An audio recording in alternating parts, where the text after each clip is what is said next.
ورحمۃ اللہ تعالی وبرکاتہ۔ امید ہے کہ آپ سب خیریت سے ہوں گے۔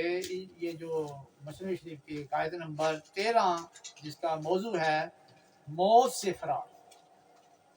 ایک روز حضرت سلیمان علیہ السلام کے دربار میں ایک شخص آیا جو بے حد ڈرا ہوا تھا۔ ان کا رنگ ڈر کے مارے زرد ہو رہا تھا۔ کانپتی ہوئی آواز میں عرض کیا، حضور آج میں نے ملک الموت کو دیکھا جو مجھے بڑا غور کر دیکھ رہا تھا۔ اس کے طیور بتا رہے تھے کہ یہ برف مجھ پر گرنے والی ہے۔ حضور مجھے بڑا ڈر لگ رہا ہے۔ آپ کو اللہ تعالیٰ نے بڑی وسیع حکومت عطا فرمائی ہے۔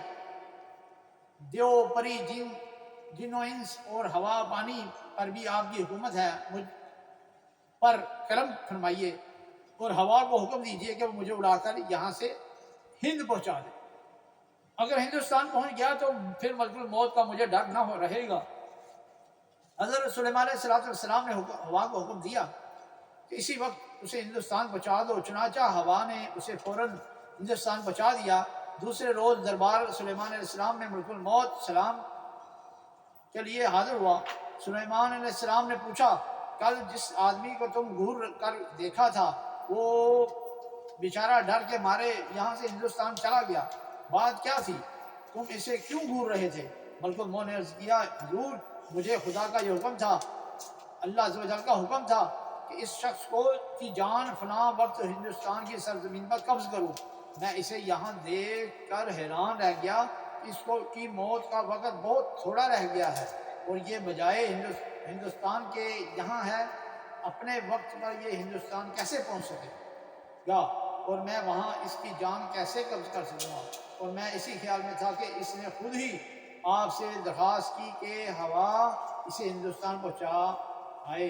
چنانچہ وہ ٹھیک اپنی موت کے وقت ہندوستان پہنچ گیا اور میں نے وہاں پہنچتے ہی اس کی جان قبض کر دی۔ اس سے سبق کا کیا ملا؟ موت سے فرار ناممکن ہے۔ کہیں بھی چلے جائیں اور لاکھ تدبیریں کیجیے، موت سے نجات ناممکن ہے۔ انسان کی تدبیر خدا کی تقدیر کے مقابلے میں کچھ بھی نہیں۔ آج کل سائنس نے بہت ترقی کر لی ہے اور بقول اہل سائنس انسان چاند پر بھی جا چکا ہے۔ زمین کی کشش اور چاند کی کشش سے تو یہ کہتے ہیں کہ ہم نکل سکتے ہیں اور نکل رہے ہیں، لیکن موت کی کشش سے بھی کیا یہ نکل سکتے ہیں؟ ہرگز نہیں۔ روس کے 3 خلاباز جو اوپر جا کر مر گئے تھے، بلکہ موت کو ان کے لیے یہی حکم تھا کہ ان تینوں کی جان خلا میں قبض کی جائے۔ چنانچہ وہ خود ہی روسی حکومت کے بل بوتے پر اوپر گئے اور ان کی موت کے وقت ملک الموت نے وہاں پہنچ کر اپنا کام کر لیا۔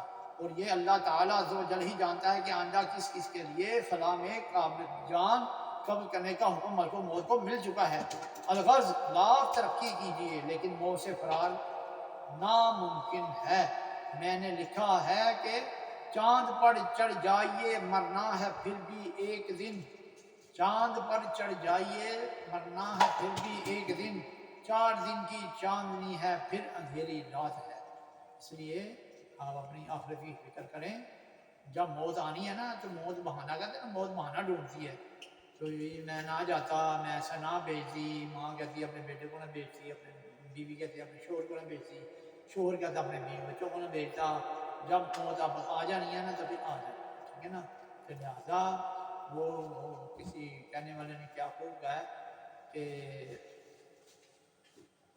وہ نعت کا شعر ہے نا، خاک اندھیروں سے سورج سے اندھیروں کا ازالہ ہوگا، آپ آئیں تو میرے گھر میں اجالا ہوگا، عشق سرکار کی ایک شمع جلا لو دل میں۔ عشق سرکار کے، نبی کریم صلی اللہ علیہ وسلم کے عشق کی، اللہ عز و جل کے عشق کی، نبی کریم صلی اللہ علیہ وسلم کے عشق کی، ان کی آل کے عشق کی، ہاں جی، شہداء کے عشق کی، شہدائے جتنے بھی شہدائے غزوات، شہداء اسلام کی، ختمہ نبوت کے عشق کی، ہاں جی، اولیاء اللہ کے عشق کی، ماں باپ کے عشق کی ایک شمع جلا لو دل میں، بعد مرنے کے لحد میں بھی اجالا، بعد مرنے کے لحد میں بھی اگر اجالا جاتے ہیں نا، ادھر دیوا دعا نہیں ہونا، ٹھیک ہے نا، اپنے عمل کام آئیں گے اور جتنا حضور سے محبت ہوگی اتنی آپ روشن ہوگے۔